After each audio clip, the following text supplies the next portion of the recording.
السلام علیکم ورحمت الله وبرکاته. هماغه ځای نه شروع کوو چې کوم ځای نه مونږه پرېښې وه خبره چې الله تعالی باره کې ښه ګمان ساتل دا څوک کولی شي، ګناهګار سړی نشي کولی. هم؟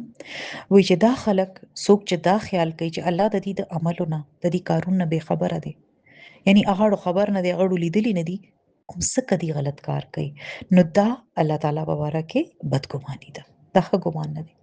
دا د هغه کس حال دی کوم چې د الله تعالی د صفات کمالیه او د اوصاف جلالیه انکار کوي. یعنی چې کوم د الله تعالی صفاتونه دي دغه په نومونو کې، نو دا غي ټولو انکار کوي، هغه نه مني. هغه داسې صفاتونه په الله په واره کې مني چې کوم د غړو شان خلاف دي. داسې قسمه خلک کدا خیال کوي چې الله تعالی به دې له جنت ورکړي، نو دا خو بالکل دوکه ده، ځان ته دوکه ورکول دي، ځان له دوکه ورکړي کنه. او دا بشکه د شیطان طرف نه یو زبردست دوکه ده، او دیتا الله تعالی په واره کې خو ګمان نشي ویلې. دا نشي ویلې چې څوک دا سوچ کوي چې وای دې د الله په واره کې خو ګمان کوي، حسن ظن کوي. دا اصل کې حسن ظن چې وته مونږ وایو، ښه ګمان اصل کې د حسن عمل یعنی د ښه عمل نوم دی. دا اولی کې ځان سره حسن ظن دراصل حسن عمل کا نام ہے. ښه ګمان اصل کې د ښه عمل نوم دی. موږ استاد وی چې زما پلار با اکثر وی چې دغه مخ کې بچا وی کنه چې زما نیت ډیر ښه دی، نو هغه ورته چې ستاسو نیت خو عمل نه ښکارا دی، عمل نه ظاهري کی. که د ښه نیت داوا کوي نو هغه په کار دی چې عمل کې ښکارا شي. خالی نیت خو هیڅ شي نه وی کنه، نیت خو فورن په عمل کې تبدیل شي، هغه کې بدل شي کنه، یا زر یا رستو.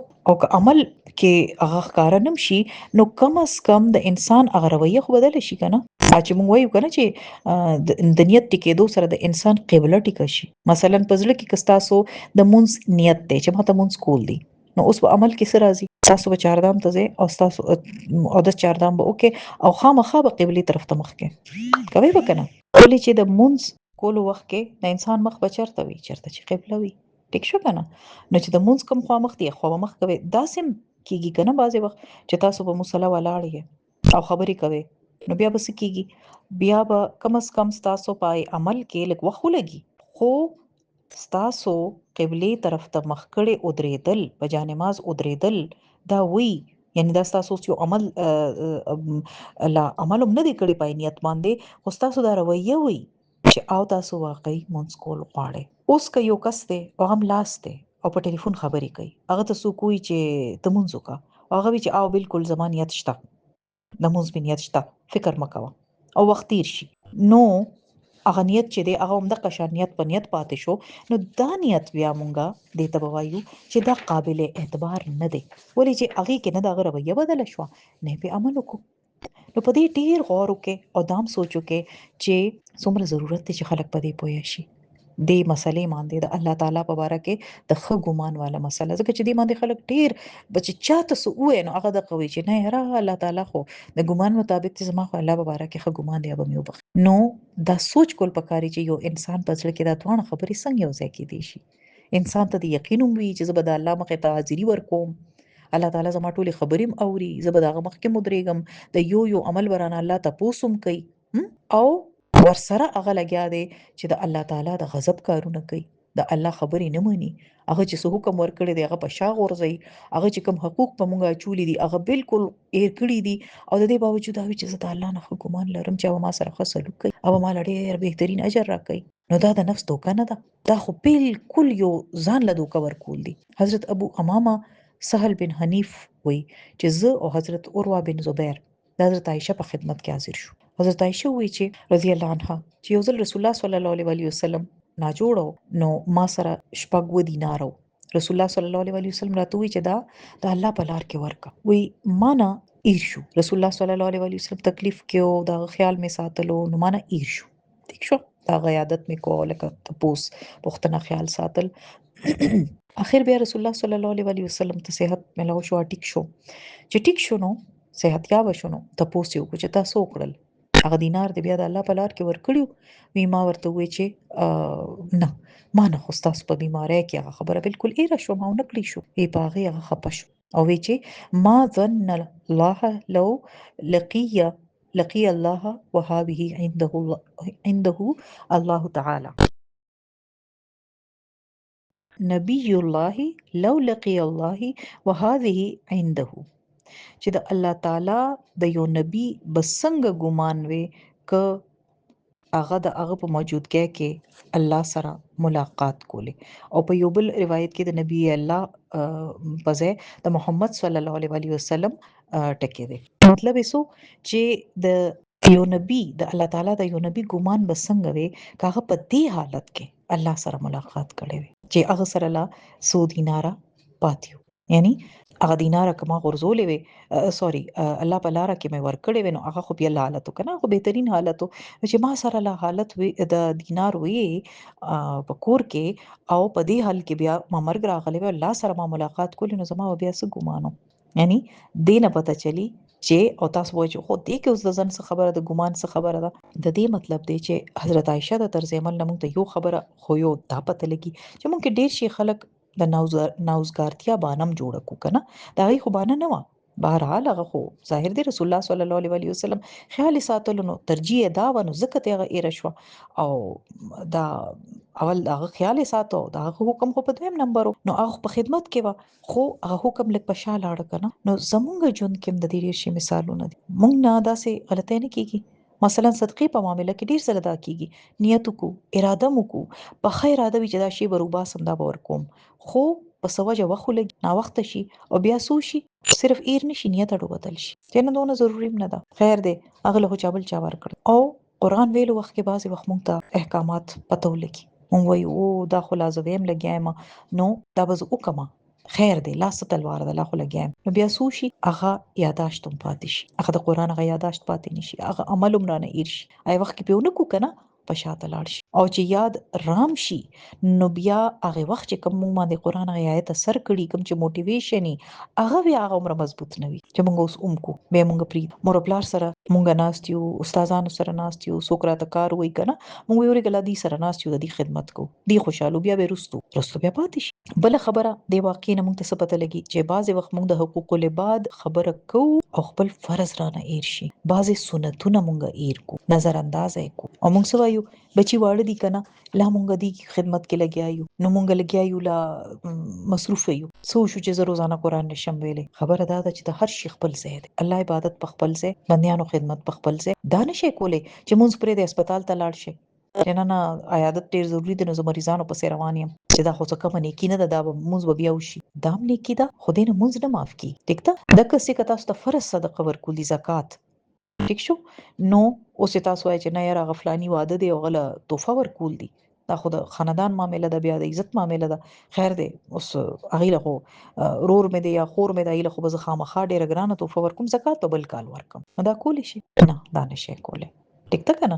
نو نن زمانه کې خلک د رسول الله صلی الله علیه وسلم سره د مینې ډېری خبرې کوي، په مجلسونو کې وکینی اوخ کې به مو وایي، خو چې د رسول الله صلی الله علیه وسلم په حکم عمل کولو وخت راشي نو پاتې راشي پکې. مثلا اوس د قران یو حکم دی کنه سوره الاحزاب کې راځي یا ایها النبی اے نبی قل لازواجک خپلو بیبیانو ته وایي او بناتک او خپل لونو ته ونساء المؤمنین او د مؤمنانو خزو ته مؤمن خزو ته یدنین علیهن من جلابیبهن پزان باندې خپل د صادرونه رازوړند کې د دې پلو پزان واچي. حکم څوک ور کوي؟ الله تعالی. او نبی صلی الله علیه وسلم ته وی چې ته وایا ته حکم ورکا، نو نبی صلی الله علیه وسلم وی نه ویلي به کنه ټول ته به ویلي مسلمان خزو ته خپل بیبيانو ته خپل لونو ته ټولو ته.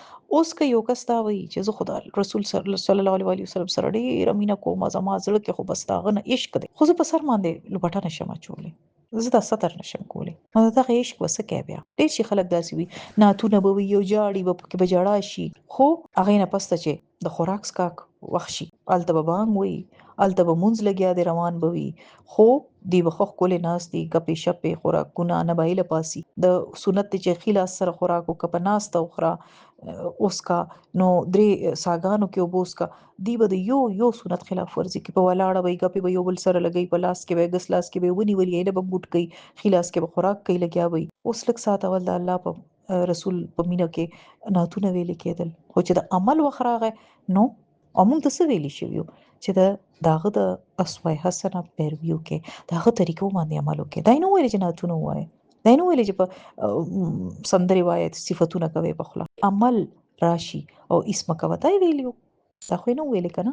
نو یاد ساتئ چې حسن ظن ګمان ښه ګمان په ښه عمل کې ضرور بدلول دي کني نو خالی ښه ګمان چې دی دا به زموږ کار نه راځي. یو بل روایت کې دا چې کوم مونږ اوس روایت وې نو عمدق شان یو بل روایت دی کې د نبی الله په ځای محمد صلی الله علیه وسلم ټکی دی باندې تاسو غور وکړئ چې اصحاب کبایر یعنی اوچت اوچت صحابیان لوی لوی صحابیان اغیبا یو ټکی باندې څنګه غور کولو او دی وی چې تاسو په دې غور وکړئ چې اوچت اوچت خلق او ارباب ظلم او جور یعنی چې کم ډیر ظلم کوي او دغه قسمه خلک کنه عالمانو ګناونه کوي اغي څنګه د الله په باره کې ښه ګمان لرلی شي یعنی دی وی چې ما ظن نبی الله چې د نبی په ځای د محمد صلی الله علیه وسلم ټکی دی نو دا بل روایت راغی نو نوې خبره شروع شو چې دا خلک څنګه تر الله تعالی په نه ښه ګمان لرلی شي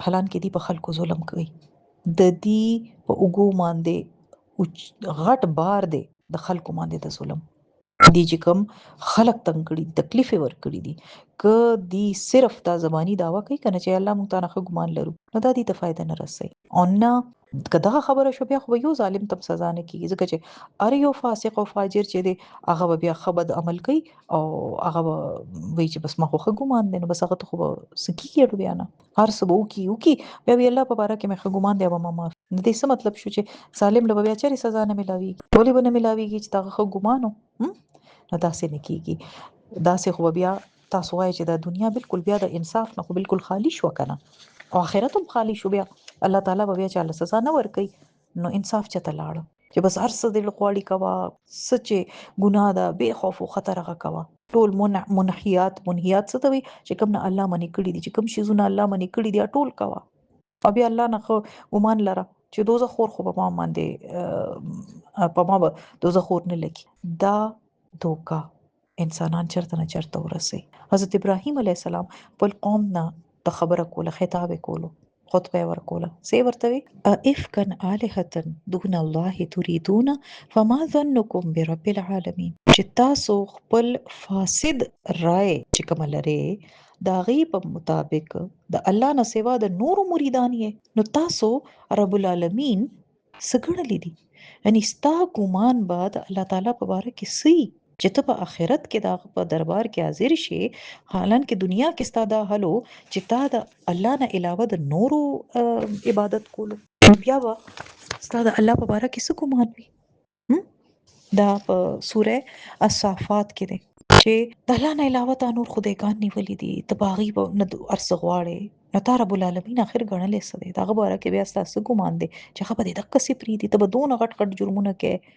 شرک بکې ګناه بکې او آخرت کې به ته الته داغه مخ کې ولاړې نو تا د الله عبادت پني کړي تا به د نور عبادت کړي نو چې کوم کس ویدا مقام په دې مقام پوي شي او په دې غور وکي هغه به دا واضح شي چې حسن ظن بالله یعنی چې الله په باره کې ښه ګمان د حسن عمل دویم نوم دی یعنی دا یو شی دی الله په باره کې ښه ګمان او ښه عمل دا دواړه یو شی دی ولې چې انسان چې ښه ګمان کوي نو دا عقیده هغه ته تراولي چې هغه الله تعالی به د عمل بدل ورکړي د نیک عمل به اجر ورکړي نیک عمل به قبلي نو دا ګمان چې د خ الله بارکی وی نو زکه دی بیا نیک عمل کوي ٹھیک شو یعنی الله په واره کې خ ګمان ساتل مونږ ته سوي چې مونږ د عمل وکړو او کدا سي ندي یعنی دا سه مونږ سره نکیږي لکه دي نو مطلب بیا صرف مونږ خپل د نفس او خواهشات باندې چلو او که خالی اسه په سوچ کې یو ګمان مونږ لرو چې الله به مونږ معاف کړي نو دا بس د ایمان کمزوري ده او بیوقوفي ده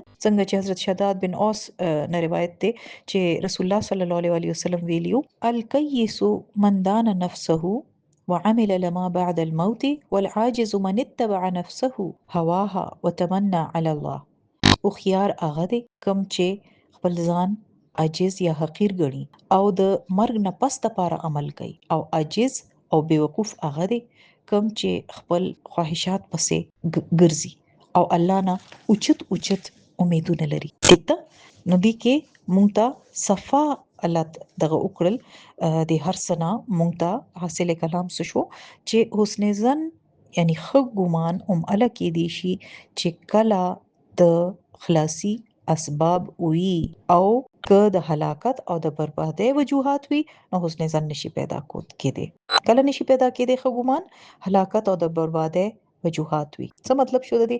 یعنی چې انسان که غلط کار کوي، ټیک شو، او که دا خلک وي چې او ښه ګمان خو هر حل کې ساتل پکار دي، نو ښه ګمان ساتلو مضبوطه وجه، ښه مضبوطه کلکه وجه دا ده چې الله تعالی مغفرت، داغه رحمت، داغه کرم، داغه سخاوت ډیر لوی دی او داغه رحمت داغه په غضب غالب دی. د بنديانو ته عذاب ورکول کې داغه فائدہ نشته او کاغه وبخي خلک نو داغه خدای کې څه نقص نه پیدا. نو د دې جواب ده دی چې خبره خو اومدقه ده، الله تعالی واقعي دینه زیات اوچت دی، دینه زیات داغه جلال دی، داغه شان دی، هغه اکرم الاکرمین دی، ارحم الراحمین دی، ټول خزانه دا غلاس کې دی، مالک الملک دی، قادر مطلق دی. خو دا الله خپل دا ټول شیزونه په خپل مقام باندې استعمالي، په خپل ځای کوي.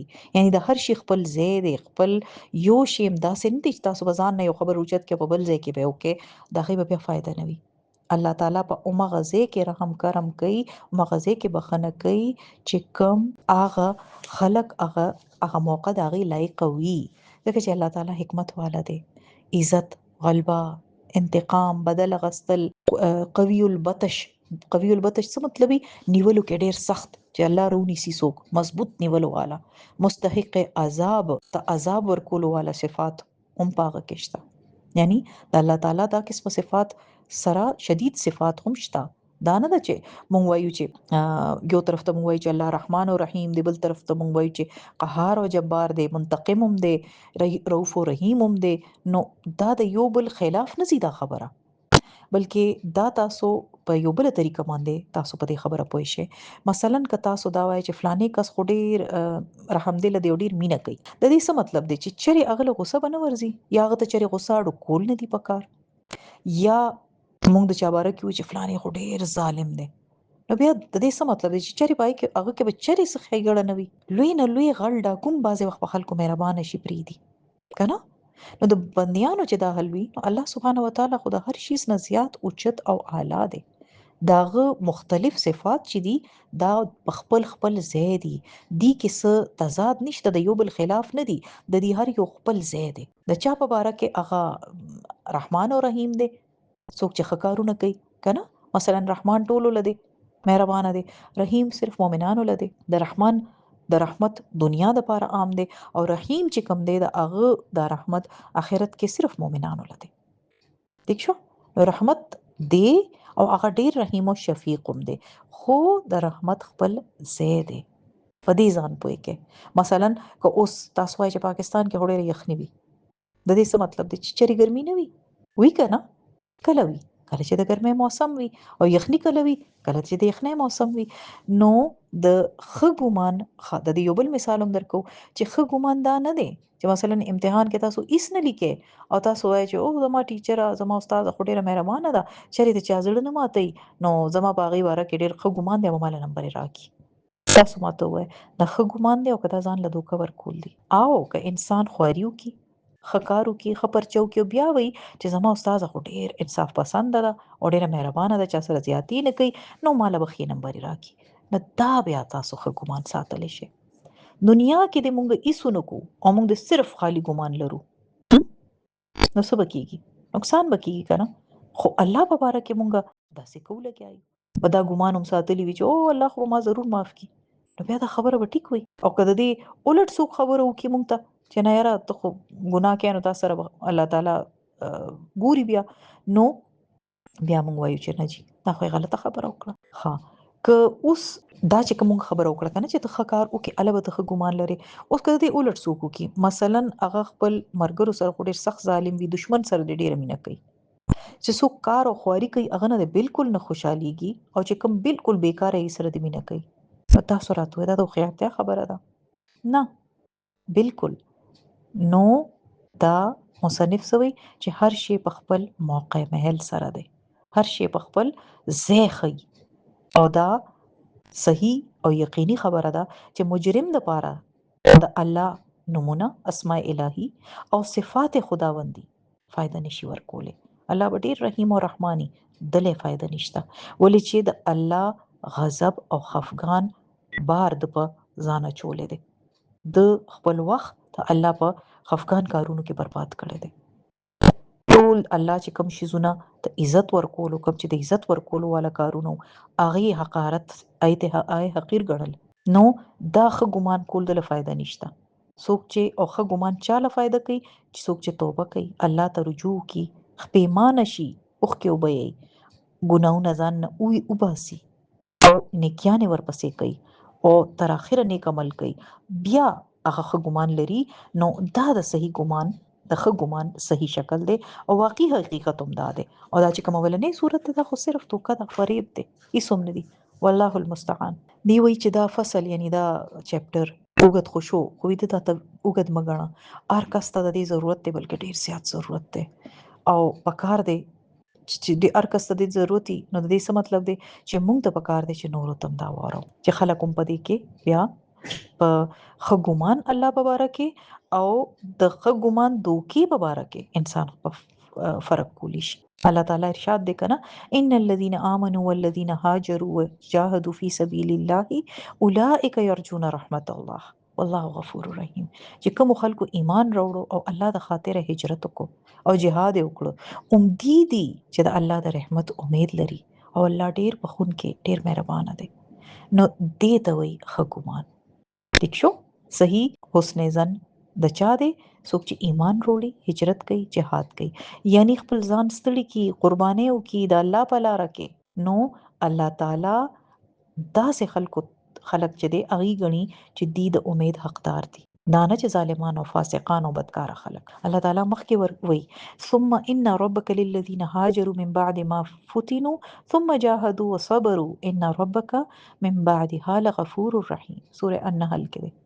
بیا چې کوم خلق په مصیبت کې، تکلیف کې خلکو ولا اذیتونه ورکړه او هغه کور پرې خوده، خپل کور، اسباب، مال اسباب پرې خوده، د الله په لار کې جهاد وکړو او تکلیفونه چې کوم هغه ته ورسېدل په هجرت په وجه، په جهاد په وجه، هغه صبر وکړو، نو ستا پروردگار قیامت پرز ډیر بخښونکی او مهربان دی. دینه پس یعنی الله تعالی په دې آیت کې څه خبر ورکړي چې په دې شیزونو عمل کولو نه پستا الله تعالی د دې په حق کې ډیر غفور رحیم دی.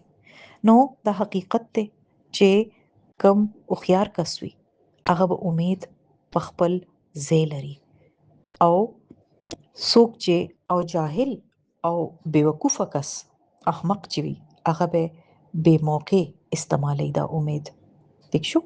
نو بیا تاسو څه جوړېدل غواړئ، عالم او عاقل کنه جاهل او احمق؟ ٹھیک ده کنه؟ نو څنګه چې قران کې وی بل الانسان على نفسه بصيره ولو القى معاذيره، انسان تخپل ډیره خپتوي چې سونم هغه بیا باندې کوي، عذر پیش کوي، نو هغه ته ځان معلوم وي. نو د نیت او د ګمان چاته پوس کړو چې نیت او ګمان کې سفر کی. نیت وای پخې اراده ته چې زه به دا کار کوم، او ګمان څه دی؟ چا په باره کې یو خیال یا امید یا رائے قائمول. ٹھیک شو؟ نیت خپل او ګمان نورو په باره کې. ٹھیک شو؟ توبه په معاملې کې دا یقین لرل چې زما توبه به قبليږي. بعضی خلک وایي کنه چې دا ګمان ساتل یا یقین لرل چې زما توبه به خامخا قبليږي، دا ټیک ده. نو د دې صحیح جواب دا دی چې یقیني خبره خو په قیامت پر ورځ خبرې کو، نو د هیڅ شي باره کې مونږ یقین نشو لرلی. ټیک شو؟ نه د دعا قبولیت باره کې، نه بل څه باره کې. دا باره به قیامت پر ورځ د قیامت خبرونه پته لګي. اخر دعوانا ان الحمد لله رب العالمین. سبحانك اللهم وبحمدك اشهد ان لا اله الا انت استغفرك واتوب اليك. السلام علیکم ورحمت الله وبرکاته.